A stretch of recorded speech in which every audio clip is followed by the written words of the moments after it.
आपण पाहतात BN news Badlapur नामा।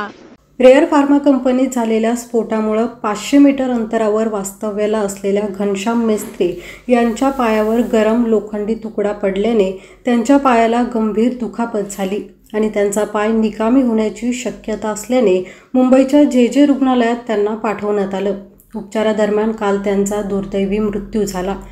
या अपघातात त्यांची पत्नी आणि 3 वर्षीय चिमुकली गंभीर जखमी झालेत। मिस्त्री कुटुंबियांच्या घरावर कंपनीमधील गरम लोखंडी तुकडा साखर झोपेत असलेले घनश्याम यांच्या पायावर पडल्याने त्यांच्या पायाच्या रक्तमांसाचा चिखल झाला। या घराला 2 दिवस तपासाच्या नावे टाळं लावण्यात आलं। आज सकाळी दरवाजा उघडला असता घरातून रक्त, मांस आणि केमिकलचा उग्र वास पसरला।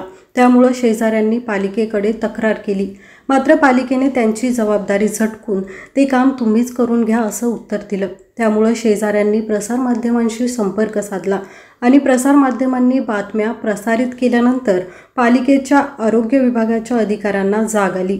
मात्र बातम्या प्रसारित केल्यानंतरच प्रशासनाला का जाग येते? गोरगरिबांचं मरण इतकं स्वस्त आहे का, असे येथील रहिवाशांनी प्रश्न उपस्थित केले।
अशाच प्रकारचे नवनवीन व्हिडिओ आणि बातम्या पाहण्यासाठी चॅनलला लाईक, शेअर आणि सबस्क्राईब करायला विसरू नका।